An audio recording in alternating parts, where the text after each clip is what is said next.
Welcome to Future of Work, a global perspective. My name is Max Czapowski. I help companies around the country find and negotiate leases for their office space, ensuring that the space they have is the space they need and reflects and supports their company culture.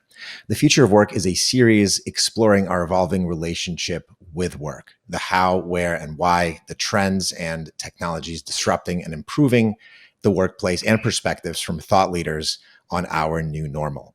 On today's episode, we zoom out of Chicago, out of Illinois, out of the Midwest, and then out of the US.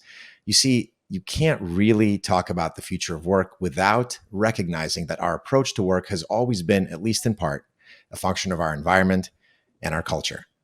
And you can't really appreciate how different another culture is until you do some traveling. My wife and I went to Japan in October of 2019, and the world was, at least compared to today, kind of normal.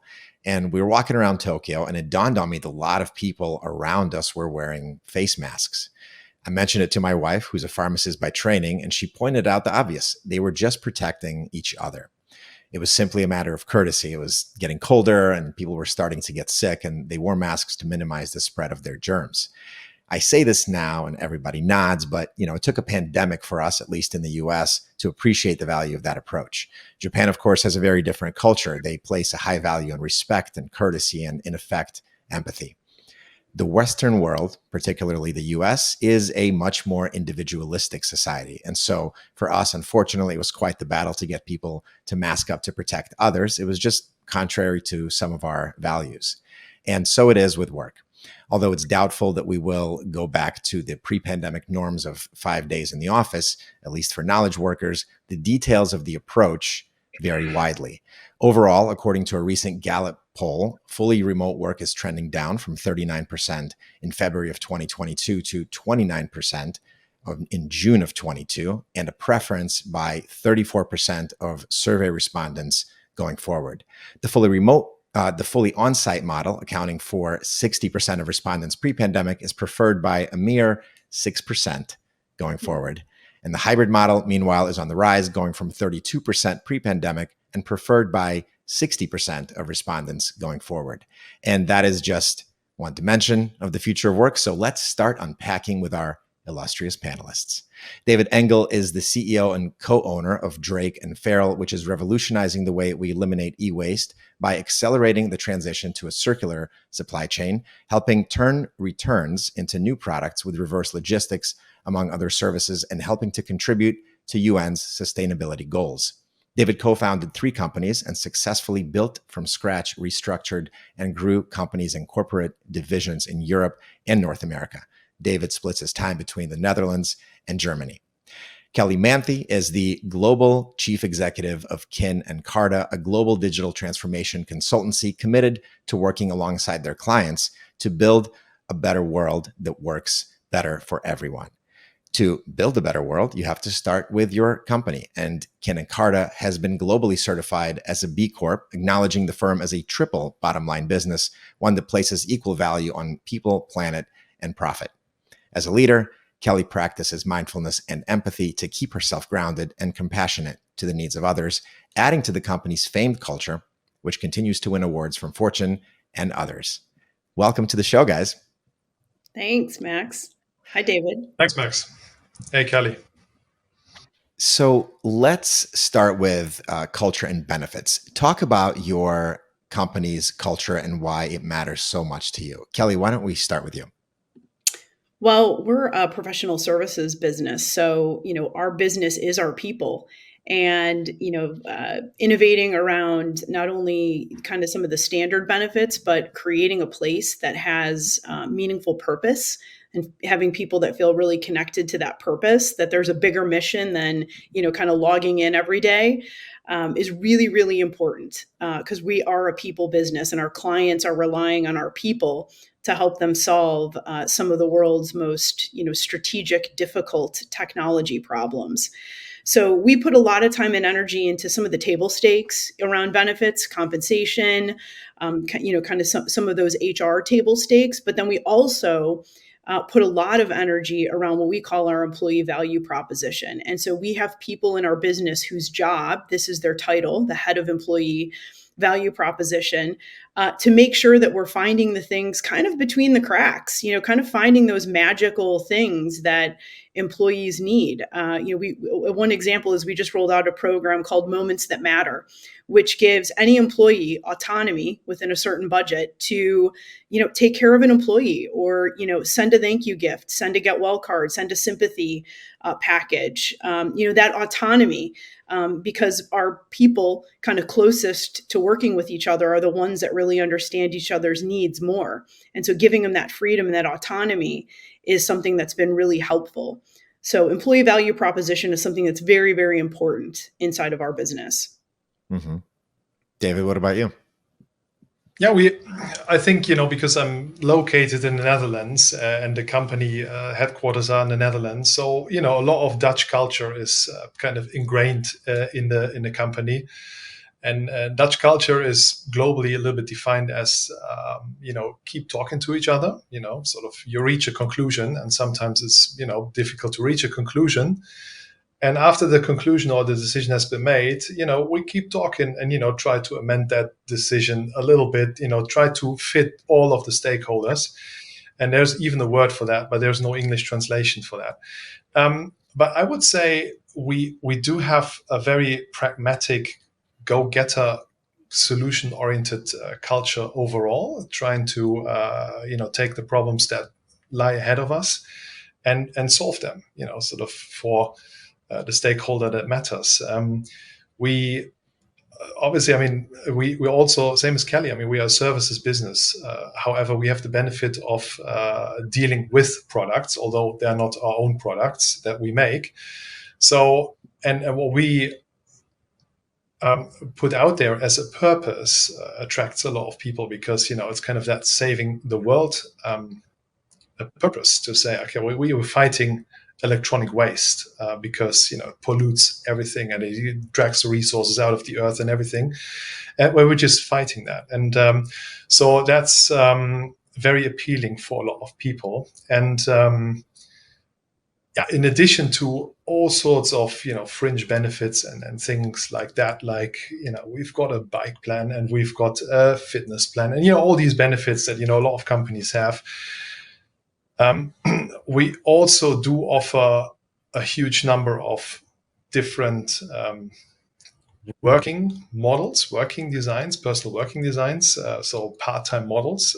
So we have 6 or 7 different basic models, and then on top of that, we've got 10 or so different models. So I sometimes, struggle to remember which person is working or not. So, which is, one of the things, one of the challenges. However, it provides people with a lot of freedom to bring their personal life and their business life, better in balance with each other.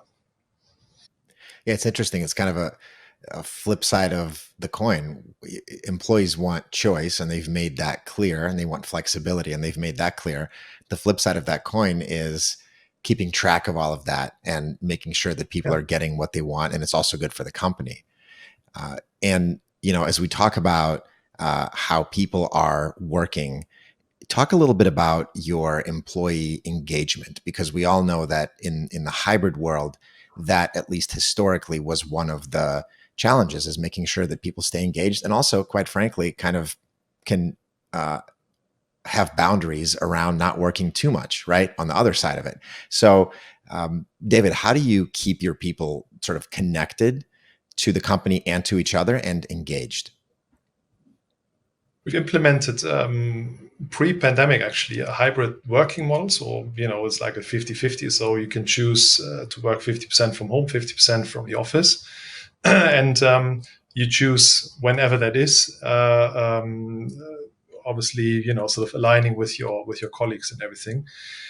And as a result of that, so we learned 2 things. One is we need to be very, very clear in, what everybody expects from everybody. So if you are a manager and you have 3, 4, 5, 7 people working for you, you need to be very clear, what the goals are and what we want to want to achieve. So people, are enabled to work, let's say, in solitude or without a connection for certain amounts of time. We and we didn't do that 3 years ago. We use much more. We don't use WhatsApp and Slack and these kinds of things, but we use one messenger. That a lot of communication goes about. We use video calling, obviously, like everybody else, and we have engagements, so like birthday breakfast meetings, and we have weekly status update meetings and daily stand-up meetings, and all these kinds of things, and we try to do them always hybrid. So if I do an all hands meeting, for instance, I've got half the people standing there and the other half are sitting somewhere in their homes. So and sort of basically doing what every good company would do, but then hybrid, sort of with a video always in the mix. Yeah. Mm-hmm. Sense. Kelly? Yeah. So, when I think of engagement, again, you zoom out and we're constantly bringing things back to our purpose and making sure people can see the impact of what they do. So again, our purpose as a business is to build a world that works better for everyone. We do that through the technology solutions and the digital transformation problems that we solve for our clients, and our commitment to social responsibility and holding ourselves to a higher standard. We make that real through our B Corp certification.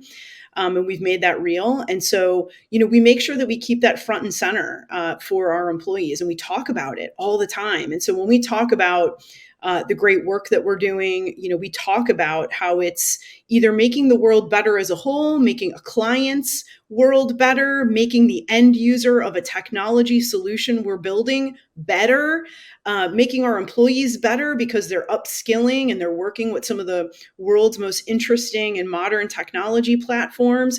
So we try to keep as much transparency and celebration around the impact, both the bigger and the more micro level impact. And that's exciting to people, to feel a sense of pride around, I did this, I learned this, I contributed to this.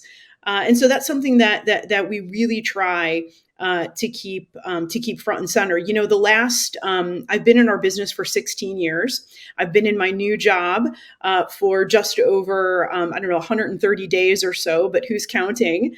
And I spent the last 3 months traveling around the globe to reacquaint myself with all of our locations and reacquaint myself with our global business and really see it from a new perspective. And I had the opportunity to meet with people all across the world that are connected to our offices, that are all navigating the right balance between working from home and coming into the office. And, the unifying thread is people want choice. They want some flexibility. And I think that's something that's probably here to stay, is that element of flexibility. But, just seeing how differently our cultures kind of showed up across our global business was something that was really interesting to me. Just seeing the things that bind us together, our values: courage, compassion, connection. These are the 3 values that our business was founded on. And you could see that show up. That was very common, but it looked different in Manchester, England, than it did in Colombia, South America, the ceremonies. And so keeping that flexibility for people to culturally connect with each other or to engage in ways that are appropriate for that culture is super, super important. And so it was really energizing to be in the business and to kind of see what that looked like across the globe. I can tell as you're talking how excited you are about this. I was very excited. And I find that. And we're using technology more and more. I mean, we always used Zoom. We always had some element of hybrid. We still do. We work part-time on our client sites, part-times in our office, now at home. So there's always been this adaptability and agility that's kind of native to our business. But I think it's really being tested a little bit more now, that everybody is, kind of navigating that. But the important thing is, even when you're not together, is keeping it fun, and you got to put the extra work into keeping it engaging. So we have a weekly in the United States and Latin America. They have a weekly Awesomeness Award, which highlights an awesome employee. Peers can nominate who did something awesome.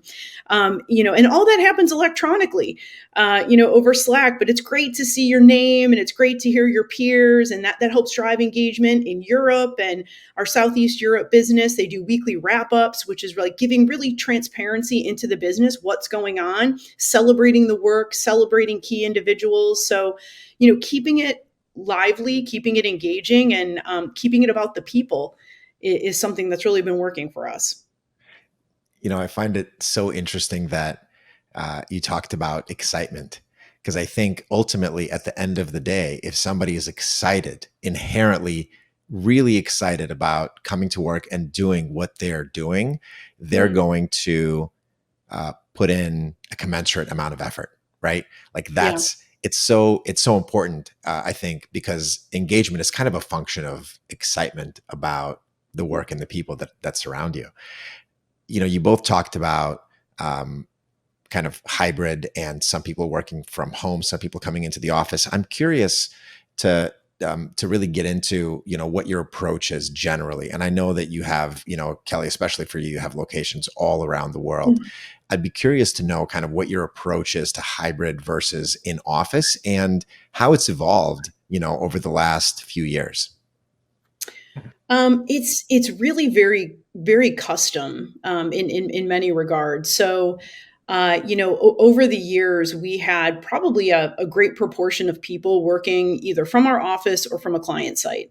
And then what COVID really did was pushed everybody home.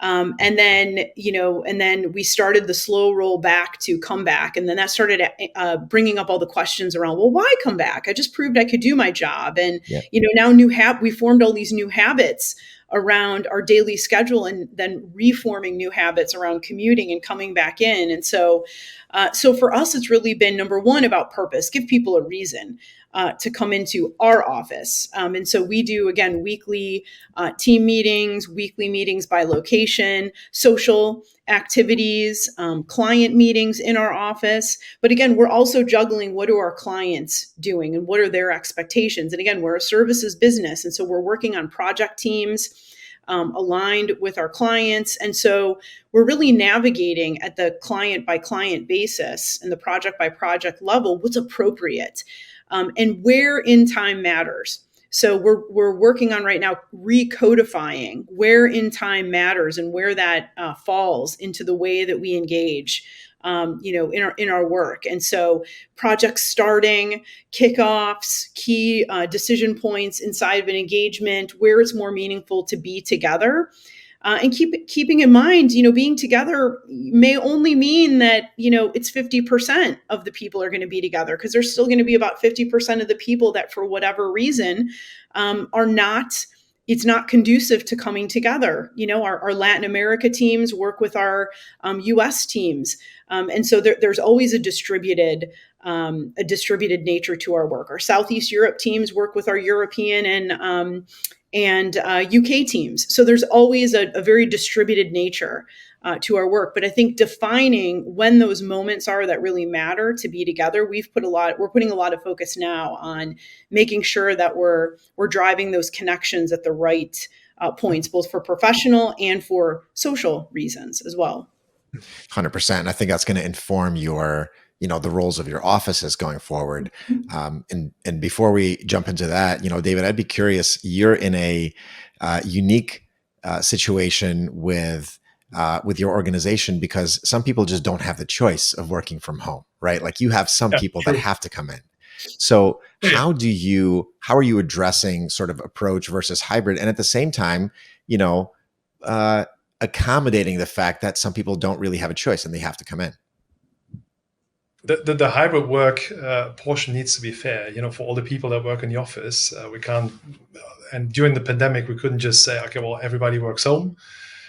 but the people that work in the warehouse and in the production, because obviously it's that sense of fairness that you need to instill to say, okay, well, I don't have a choice. I'll need to, come to a production because I'm dealing with physical products. And so therefore we made a very specific plan, to say, okay, we've got an A team and we've got a B team, and they were kind of, every 2 weeks swapping around with working from home and working here. So, and, as much as we could, had them walk the floor and engage with the people and during the pandemic. And that kind of is a leftover in a positive sense, that we still have that, and people swapping around. And that gives some people on the production floor a more kind of a sense of, there is somebody in the office and it's not us alone, and we need to do the work. And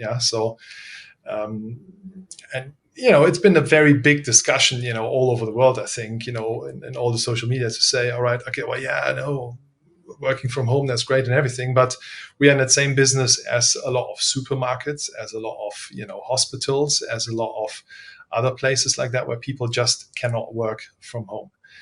And what we try to do, we kind of try to protect our people more, as good as possible during COVID, through all the protection gear and things like that.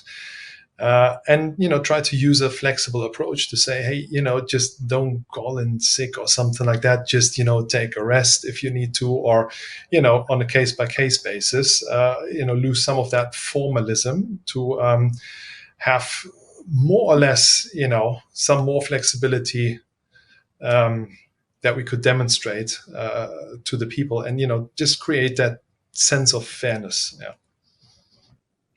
And so when you have employees that are, in the office less than 5 days a week, which I'm assuming is the case for most people, maybe except for the warehouse workers on your side, David, how do you determine who comes in on what days a week? Or do you leave the decision up to, their team leaders? How does that work? No, decision is actually, as I mentioned at the outset, so we have already, a number of different part-time models where people work 60%, 90%, 80%, 70%, and so on. And that's a given. And then, if they work 60%, that means the 3 days that they work, and then they work 1 day at home and 2 days in the office, or 2 days at home and 1 day in the office. So they determine that. But what we ask the people to do is that they, take along other people in their decision, inform them, and then, kind of align with them on the workload, on the priorities, etc., etc., and also be flexible. So, we might ask somebody to swap with another person because they need to have something, need to pick up their kids somewhere or something. So we'll just ask them to swap. But essentially, it's left to the people to come with, how they want to do this. And we only ask to do it responsibly, which means to, speak with your peers about, and with your superiors about how you want to do it. Totally. And by the way, sort of also, in our production workflow, we have also a lot of part-time models. So it's not always, 5 days, 40 hours or whatever a week. So, so if we provide flexibility there as well. And Kelly, for you, part of the time that your employees spend in the office is spent on time at client offices. And Yes. so in addition to sort of thinking about who comes in when, what have you found about your clients' expectation on whether or not people should be in their office or can work remotely when it has to do with a project that maybe is, really far from where their home office is? Look, everybody's navigating this at the same time. And it's really kind of the same thing everywhere. Even across our, we work with Fortune 500 clients across that enterprise client base. You've got empty offices. You've got days when people are coming in because there's a big lunch, but then they don't come in the other days. Yeah. And so I think everybody's still kind of navigating it, at the same time, other than the companies that have come out and said a mandatory, everybody's returning and you're returning by this date, 100%, or 2 days a week, and here's the days. And so you're kind of seeing things on a spectrum, but all of them still leave this element of flexibility. And so we're very big proponents of kind of a freedom within a frame. We hire very experienced professional knowledge workers who can be accountable to knowing what needs to get done and making sure that the job gets done. And so where we may be in some regions, we're asking people to come back 1 to 2 days a week, starting at the beginning of the calendar year. And what that actually means is it's either our office or a client, because collaboration's important, FaceTime's important, connection's important. Collaborating with your team is really important. And so we're giving them that flexibility because they're professionals. They know how to get know how to get the job done, and they just need some of that flexibility. But there is value. I think unanimously you hear across the board the theme that everybody acknowledges there's value in being together, at certain times. And we want to encourage that as much as possible while still leaving room for the freedom and flexibility that people need. 100%. Yeah. I mean, that's why people, I think, want to get back to the office, is because that's a place where they can be with other people in person, which is so important to them. I am, when you talked about hybrid earlier, David, I thought of, how interesting it is that with all of these different models that you have, that people can have this choice and this flexibility. It can make things, it seems to me, a little bit complicated around sort of predictability around who's in the office when.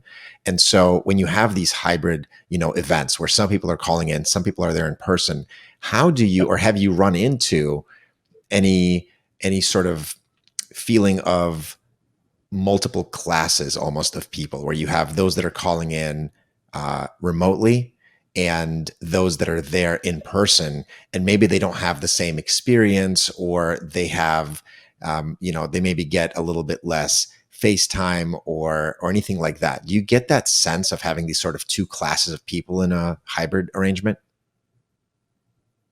No, I wouldn't say so. I think it's always a different number of people that dial in versus people that are physically in the meeting or in the office. So there's fair rotation. I think that could happen if it's always the same 5 people or something that dial in and never come in. So I think it's important to have that rotation, to have to make it a normal kind of behavior, so that people say, "Oh, it's all right if I dial in from home." We gave people laptops so they can they were using desk computers, were in the office every day of the week. And obviously they had to get used to, okay, well, I'll split my time between the office and home. And that kind of blended in beautifully with everybody and everything. So I don't really get that feeling that we have that, no, because it's kind of relatively easy. And I have to say that we haven't been using modern video technology for 26 years or something like that. So we're just with a couple of years now. And but it's interesting how quickly, after a few months, everybody has adopted that to be second nature, to just be on a video call. So, and that transition went very fast, actually. Mm-hmm. Kelly, when before the Ken and Carta days, at even going back to Solstice, I know that you've always placed a premium on inclusivity and making people feel like they belong to, for lack of a better term, a family, right? And so when Solstice was acquired by Ken and Carta and suddenly became global overnight, not even to mention the fact that there was, you had to integrate sort of the cultures. When the company became global, and then when the pandemic hit, I think those were two sort of, challenges to making people feel included, especially the pandemic. So when you throw in sort of hybrid work, how do you make people feel included when you have this arrangement where some people are calling in, some people are in the office, some people are on client sites, and that could vary from week to week?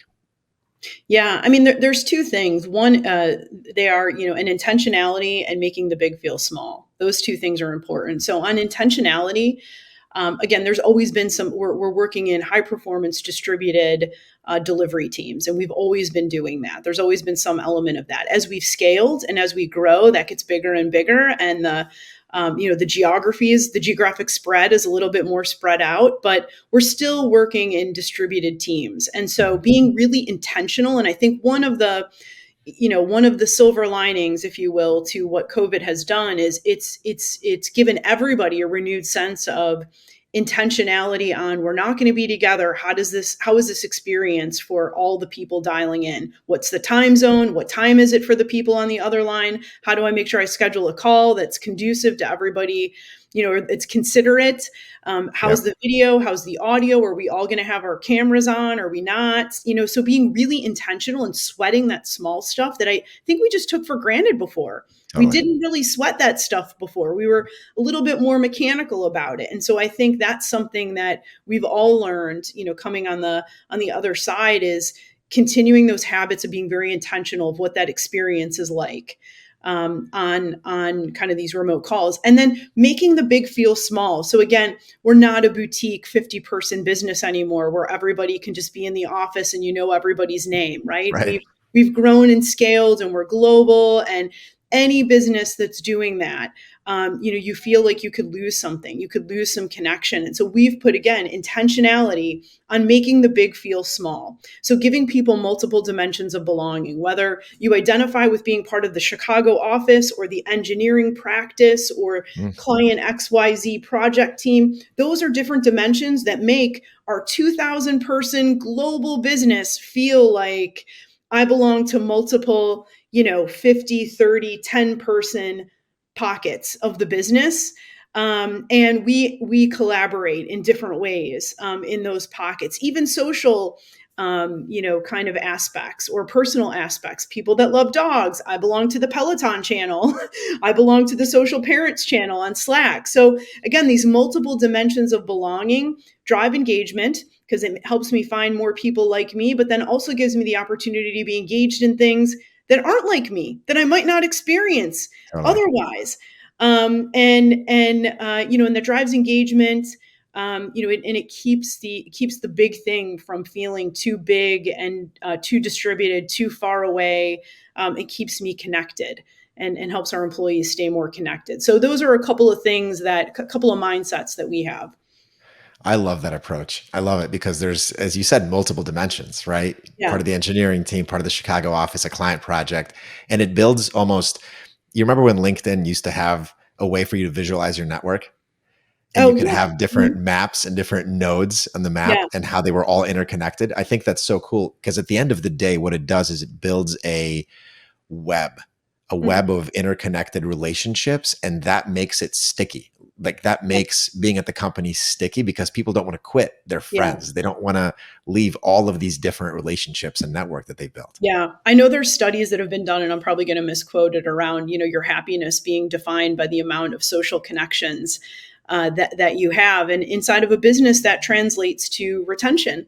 And so that's why we put a lot of, again, intentionality around making sure that we're helping people foster meaningful professional and personal connections as we grow and scale, because we're going to keep growing. We're going to keep scaling. But our goal is to continue to make that big feel small, and give people those multiple dimensions of belonging. Yeah, it's like the blue zones that they've defined around the world where people live the longest. It's a function partially of having really meaningful social relationships, and applying that to the professional setting, that environment is fascinating because it's a totally different sort of dimension of those data points, Yeah. Let's talk about the office. Hey Max, go ahead, David. Can I just tell you to just maybe add on that, because I like what you said about the intentionality and getting the camera on, off, and these kind of little things that don't seem to make a difference. I think they make a big difference. If you get these small things right, where people have these kind of very small moments of positive surprise during the day. Oh, I can see everybody on the camera, or I can or this, okay, now we've got this, and we've got different apples on work or something. So all these small things, but do them in a very do a lot of them. It's not one big thing and there we go, because big things are sometimes frightening, but do small things, but a lot of them, and that probably delights people much more, sort of in terms of their engagement. So, and it just, I find that very interesting, that notion what you said about intentionality, and they just really do it consciously. Yeah. And it's not just the intentionality, it's intentionality that on the part of leadership to make people feel like they are taken care of, like somebody cares about Yeah. them. And they might not even be able to put their finger on it, right? Like they might not even know, because it could be dozens of tiny singular moments of surprise and delight. But overall, in the aggregate, it adds up to a positive employee experience. And that just adds to, um, you know, smaller sort of retention, right? Smaller turnover, right? To more retention. And it gets So, more, it gets more, also, it makes this doable for every employee to also do a small thing. Because if you do a big thing, right? Okay, well, it's giving and taking. So, but you invite everybody in a company to say, okay, well, yeah, I could do that. I just a very profane example. I could clean out the dishwasher. I could do this. I could, check on that schedule for this person. Or these are small things that you give an example that they are possible to do, also from your own employee standpoint. Yeah. 100%, you empower the employees to do the same thing, and then that just helps it scale, right? It helps your culture scale, especially as you continue to grow. Kelly, you have offices around the world, and they are, as you said, in countries with starkly different cultures, and maybe even approaches to returning to the office. What do you think, as you sort of again zoom out and look at it in a really at a really high level, what do you think is the role of the office going forward? I mean, that's a bit of a loaded question, because I don't think there's necessarily one role, but it is important that you give it purpose. And so, for us, it's collaboration. For client work, it's collaboration for our own business initiatives. It's social aspects. But giving it intentionality of why people come together. Even rebranding them, not just the address that I commute to every day, to the data center of excellence, our delivery centers, our innovation hubs. So giving them destinations with purpose. More than just it's the place that I go to log in every day and do my work, because we have proven that we can do that other places as well. And so that's kind of how we're approaching it, and how we're thinking about our existing locations as we look at them today, where some of them were addresses where you did your work, and you fostered collaboration, and we would meet for social gatherings because you were already in the office. But now everything takes a little bit more extra effort, and so we're really looking at our real estate with a fresh perspective of what purpose can it serve, and what can flourish here, and how do we brand them in that aspect. Have you redesigned any of them or changed their features at all to sort of reflect this changing reality?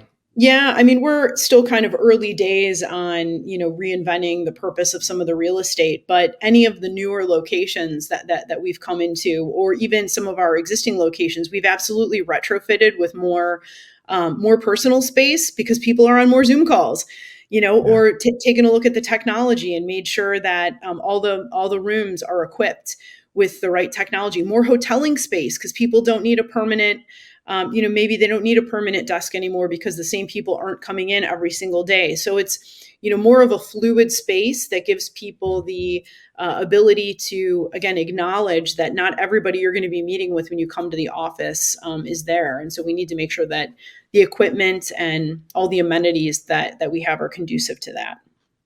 It's actually interesting you said fluid, because there's two things that makes me think of. One, what I'm running into a lot with my clients is that they want offices to be modular, right? Hmm. So no space should be locked into one particular kind of use, right? You should be able to rearrange furniture and have technology that sort of supports a variety of uses, which actually overall helps you reduce your footprint, or add more of the same sort of flexible spaces.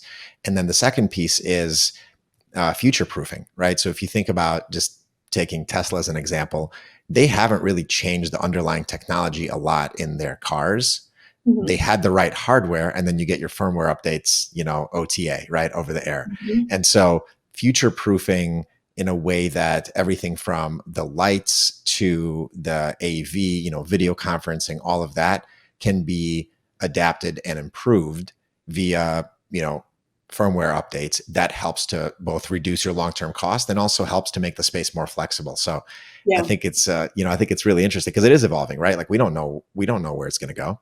Yeah, I mean, I'm certain that we'll all figure out the amenities piece and the mechanics of AV and all of that. One anecdote I'll give you from my travels around the globe. I was speaking with an employee who has been with our business for, about a year, who spent the large majority of their college or the back half of their college career online. And then they took a new job and they're on Zoom. And, they're kind of beginning into their professional journey now, and they're seeing that it looks a whole lot like isolation and sitting at home and talking to all these great people that they just joined a business with, but they're not interacting.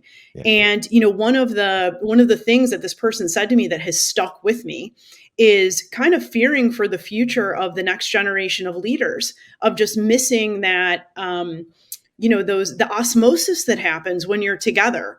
I think about when I started my career, 20 some odd years ago. And most of the things that are the most meaningful things that have stuck with me are the things I learned by watching the person that was 2 levels above me, 100%. By being in the meeting, and by not just being on Zoom and watching it, but actually, hearing the hallway conversation, or being able to, absorb how somebody navigated a situation and just pick up those intangible things. Those are all important building blocks that make you a better professional, a better leader. And it's this osmosis that, now we've got this electronic wall between us that's making things a bit more mechanical. And so, this person was saying how they kind of feared for the future of leadership and kind of feared for a generation that's getting left behind that hasn't had that opportunity. And man, did that resonate with me, and did that stick with me? Totally. 100%. Yeah. I mean, that is scary if you think about it.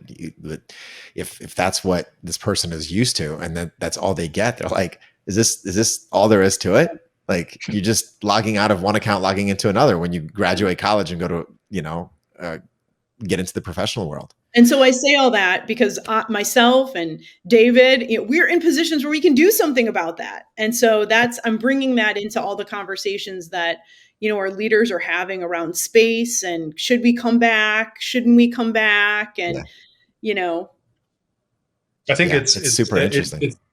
It's one and the other. Yeah. So, and the mix has to be right. Because you can't just say, all right, okay, we just do everything online. I mean, at the end of the day, we are kind of social animals as humans. Mm. And so we need that. We need that personal contact and everything. And yes, I mean, so I agree. I mean, so if you visit somebody, okay, well, then it's much easier, talk to them also over a video call or something. But, if you join a company freshly from university and you just sit in front of a screen and get all your induction training and everything and all your tasks and all your and you intentionally have to ask for all that coffee kitchen chatter because it isn't there, so you need to kind of find a way to get it nevertheless. That can be kind of tough. And so I think, so there is one and the other always, so we can't, say, okay, well, this one is bad or this one, this is why I like this concept. Yeah. Offices, workplaces always need to be modular, because, 20 years ago, 15 years ago, when everybody tried to be modern and, got rid of all the walls and, just had desks put next to each other and called it innovative. I think you still need those little niches and those little compartments and this and a little bit of differences and everything in the offices. And for people to kind of fit the real estate to their style or to the way they want to do things. Yeah? And somebody might be comfortable sitting on these, what do you call these, these little bean bags. Yeah. And, Yep. I don't, so I prefer a chair, but it's fine. Both, it's an and, yeah, not an or conversation. Yeah. When the pandemic hit, David, and you had to keep some of your employees in the office or, at the facility, right? Especially kind of at the Yeah. warehouse. You mentioned how you made some changes to make sure that those people were as safe as they possibly could be, given their sort of sudden change in the world. So, uh, what design changes that you've made to the office, both in the warehouse and in the actual sort of knowledge worker space, do you think you will keep? And do you think maybe we're just sort of, uh, a function of the innovation from the pandemic, right? That was kind of this flash of brilliance. And you're thinking to yourself, oh, this actually has made us work better, more effectively. It's made us more connected. What design changes do you think are going to stick around after the pandemic? I think, amongst other things, to formulate very precisely what you want to do and what you want to talk about, and what is the agenda of the meeting, or what is it we want to take out of a conversation. So that is much more structured. Sort of. While I appreciate the chatter in the kitchen, and again, I mean, it's an end kind of thing. So it's kind of informal, and there is no follow-up actions or etc. There's idea generating and things like that. But I think from the pandemic we kind of learned, okay, if I'm sitting in a meeting with 5 people on a Zoom call or a Teams call, then I need to be very clear what I want to get out of this meeting. So, and I think that's what we took out of the pandemic, that we go much more structured into meetings and into discussions. Kind of And goes back to the intentionality. yeah, intentionality, and the other features. I mean, obviously, that probably are more on a cultural level somewhere, to say, all right, okay, well, because that's what the pandemic taught us a little bit, that actually we're in this together in this kind of thing, and the global pandemic hits, and we're kind of all exposed to something that we cannot control, or as people being in the office and everything. So it kind of puts us all into the same boat. And funny enough, this is a little bit like a company purpose discussion, which puts everybody in the same boat, and that forces everybody in the same boat. So everybody needs to look out for each other, keeping the distance and wearing the face mask, and doing this and doing that, and trying to cough like this and not like this. And while we don't wear face masks anymore and stuff like that, I think there is some consciousness left that has a bit more of a respect for other people. Yep. You certainly hope so. Yeah, interesting enough, I've started calling people more. I think when the pendulum kind of swung and we all went remote and everything was a Zoom, and you kind of hit that Zoom fatigue. Yeah. At one point. We've started to, okay, now how are we going to communicate with each other, both as a business? And so not everything has to be a meeting. It's really again, one of the silver linings I think that the pandemic has left us with is how we communicate, revisiting how we communicate with each other, and setting better personal and professional boundaries and being more intentional about it. So could this communication be an email? It probably could. I'm just going to send an email. Could I just call you for 30 seconds and have a quick interaction instead of scheduling 15 minutes or 30 minutes on another Zoom meeting? Totally. Probably. Can I be more intentional about carving out the time to log off, by 6:00 so I can have dinner with my family? Yes, I can, which is, again, in the mechanical world that we came from, these were things that, maybe not everybody was as good at doing because we were used to doing something a certain way. And so I think those boundaries and how we communicate have been something that have gone to the forefront. 100%. Well, let's end with a couple of lessons and advice. If you had 5 minutes with your pre-pandemic self, what would you say to yourself? David, why don't we start with you? The first thing that comes to mind is I would tell myself, and the interesting thing is I've started here, this company I'm working now at, Drake and Farrell, 2 months before the pandemic started.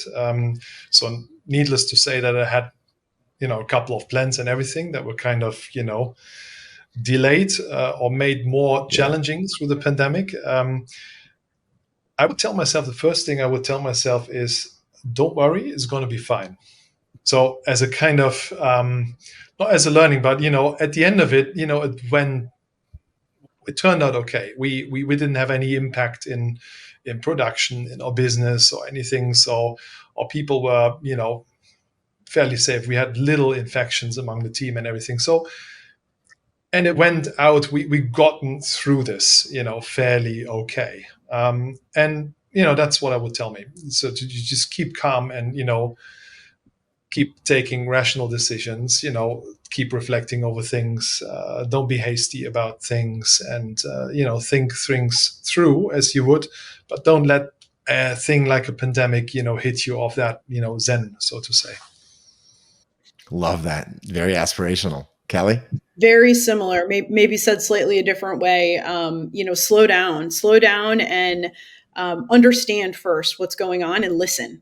And so I think, when we were in these unprecedented times that everybody was being hit with, as leaders, you want to move to action very quickly because we wanted to take care of our people. We wanted to make sure we were being responsive. And so I think just slowing down, what's going on here? Let's take a minute. Let's take a breath. Let's listen. Let's listen a little bit more, and then respond versus, kind of trying to react very quickly all the time. And being empathetic, just listening, but then also understanding you can't make everyone happy, and that's okay. Not everybody's going to be happy. It's okay. Just do the right things. And give transparency into the why. Why are we responding like this? Why does this look like this? And just continuing to move forward. I love that. And I think those are some valid points, irrespective of the pandemic, right? Yeah. Slow down, listen, be transparent, and overall, it's going to be okay. This has been awesome. David Engel, CEO of Drake and Farrell, Kelly Manthey, CEO of Carta. Thank you both for joining and sharing your wisdom, and thanks for everyone else for tuning in to The Future of Work, a global perspective. We'll talk to you next time. Thanks, Max. Nice to see you, David. Thanks, Kelly. Thanks, Max.